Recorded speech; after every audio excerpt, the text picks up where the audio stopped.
Sugar Sean rematching Marlon Chito Vera. Chito's coming. You hear in his interviews, he's going to be willing to die in there, but I just don't think that's going to be enough to beat Sugar Show. And I'm picking Sugar Sean by boys and girls.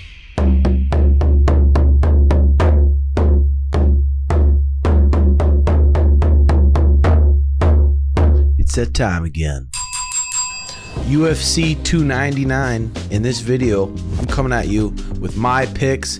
UFC 299, we got a banger of the card. I mean, this is the sweetest card there's been in a long time, and I'm not being biased here.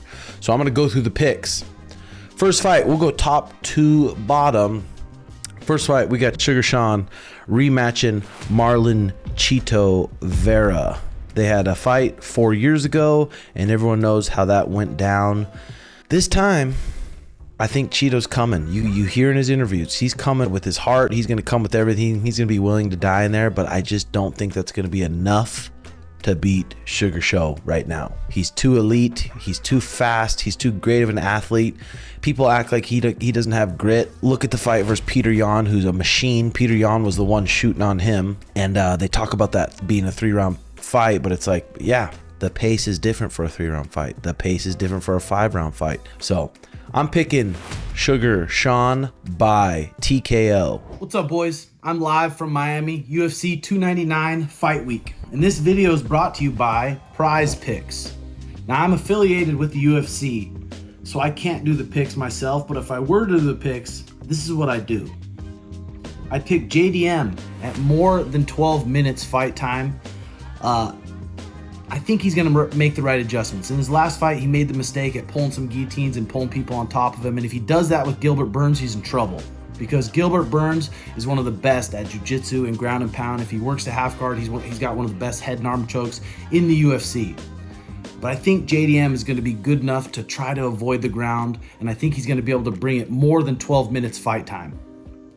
Second pick, I'm picking Matthias Gamrot at less than 4 takedowns. He's fighting Rafael dos Anjos at 155 pounds, and Rafael dos Anjos can wrestle, and he can wrestle good. I think he might get taken down, but I think he can do good enough to not get taken down more than 4 times in the fight. Third pick, I'm picking Petr Yan at more than 66.5 significant strikes. I think him and Yadong are going to go to war, and it's going to be a bloodbath. So I think he's going to be able to kick him, punch him, get more than 66.5 significant strikes. Guys, PrizePicks is easy. Go to the App Store, download the app, put some money in there. It's not complicated like some of these other sites. You pick more or less on your favorite players in the NBA, NHL, UFC for the chance to win 100 times your money. It's available in states like Texas, California, and 30 more, plus Canada. If you use code Timbo when you sign up, they'll match your $100. So if you put $100 in, they'll give you $100 for free to win some bread. It makes watching games, makes watching fights way more fun. So make those picks. We'll come back to them Saturday and see how they do. There you go, brothers. It'll be the first time Chito gets TKO'd. Mind you, we've fought other people in the past that have never been TKO'd or KO'd, and it's happened. So I'm putting the trust in our training. We did everything we can for this fight, and I'm picking Sugar Sean by TKO. And then we got Dustin Poirier versus Benoit Saint Denis. Dustin Poirier is coming off that loss, that KO loss from Justin Gaethje. So you always got to keep that in mind. Sometimes after that, a fighter doesn't come into the cage the same. Sometimes they do. So keep that in mind. He's 1-2 in his last 3, but it's by the best. Just Charles Oliveira, Michael Chandler, and Justin Gaethje. 35 years old, 29-8 versus Benoit Saint Denis, the God of War. He's 13-1 with 4 KOs, 9 submissions. So this dude's a finisher. All finishes. Damn. And now he's on a 5-0 win streak, but it's a big step up. It's a big step up here. His last fight was Matt Favola, who's a beast, Thiago Moises, but they weren't no Dustin Poirier. Let's see how Dustin Poirier comes out after that Justin Gaethje loss. Right now, it's going to be hard for me to pick against Dustin Poirier. I'm looking forward to this battle, but I'm picking Dustin Poirier.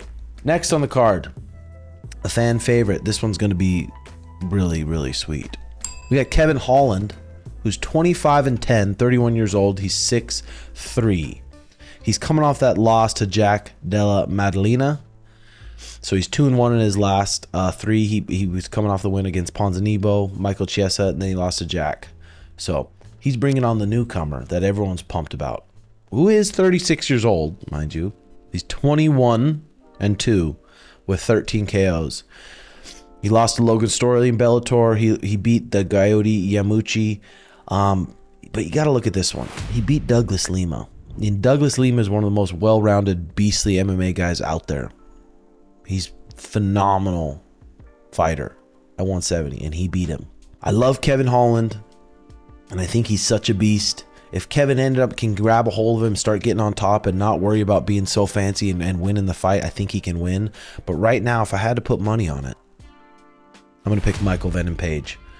A little bit faster, a little bit rangier, but I'm excited for that fight. It's gonna be badass. All right, next up, we got Gilbert Durinho Burns, who's 37-year-old now. He's 37 now. He's 22-6. He's 2-2 in his last 4.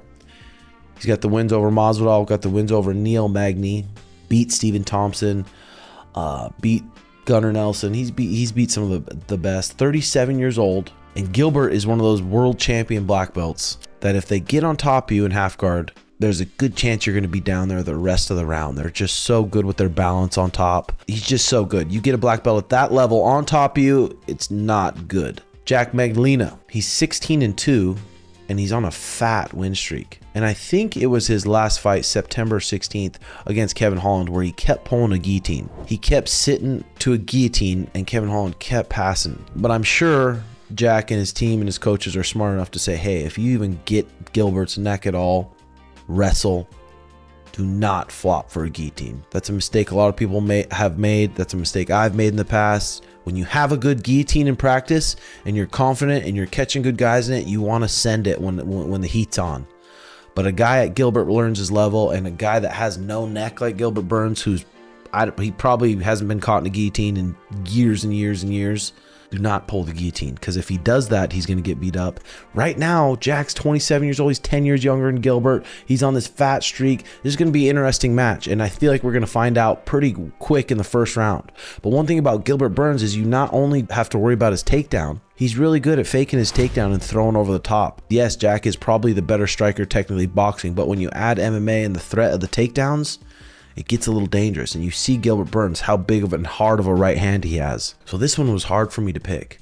To actually pick who I think is going to win. After watching the last fight with Jack, how he made those mistakes on the ground, and he's not going to be able to make those with Gilbert. And I do feel like Gilbert might be able to grab a leg and sit him to his butt. Take his back a little bit. I'm going to pick Gilbert Burns. Could be a little bias there. Could be a little bias there just because I like the guy. But right now, I'm going with Gilbert Burns, and I'll let you guys know if anything changes. Next up, we got Petr No Mercy Yan. Probably one of my favorite fighters to watch. He really is. Right now, he's coming off a 3-fight losing streak, though. He lost to Aljamain, split decision. He lost to Sugar, split decision. He lost to Merab, decision. So right now, he's 1-4 in his last 5. Someone that skilled, it is insane. It just shows you how tough the UFC is, especially in the bantamweight division. It's the most stacked division. Someone as good as Petr Yan, as sound as Petr Yan, and just as much of a Terminator as he's on a 3-fight losing streak. And he's going against this young Song Yadong. Yadong is 2-1 in his last 3. He's coming off of wins over Ricky Simone, Chris Gutierrez. He lost to Corey Sandhagen, beat Marlon Moraes, beat someone like Casey Kenny. God, I want to pick Petr because I'm such a fan of Petr, and I'm such a fan of his fighting and his style and everything. But right now, Yang Yadong, 26 years old. They say he's 5'8". There's no way he's 5'8". 21-7 with 9 KOs, 3 submissions. I'm curious how Peter's going to play this fight because it's 3 rounds, and we know Petr comes out a little bit slower. I think these guys are going to be similar size. This is a big one for Petr. What happens if he loses this? What happens? Hopefully. What if he got the win? Fuck, I don't know. I'd love to see him beat up Henry Cejudo. Wouldn't that be good? So if I had to pick right now, someone gave me 10K or someone gave me some money, put it in prize picks, I'm probably going to pick Yadong. But I tell you what, I'm looking forward to this fight. Petr Yan has that boxing Muay Thai style, hands up. He's really hard to get through his guard. Is Yadong slick enough to get through his guard? It's hard to get through it. And Yadong's probably not really going to threaten the takedown too much. If I had to pick right now, I'll probably pick Yadong by decision. I hate to do it, and I do not want to see Petr lose like that again, but that's part of it. It is part of it. That's UFC 299 picks, guys. If you're using PrizePicks, use code Timbo. They'll match whatever deposit you're putting in there, and it's my favorite for a reason. I just downloaded it. My buddies talked me into it, and it's badass. I really like it. So those are my picks. Let me know what you guys think below. And like I said, on Instagram or Snapchat, we're going out there, so we get to be around everyone. We get to see everything kind of going on behind the scenes. So if my picks change, I'm going to let you know on Instagram or Snapchat there. And that's at Tim Welch MT. So hope you guys enjoy the video. Thank you guys for watching. You guys the best. Love you. Bye-bye.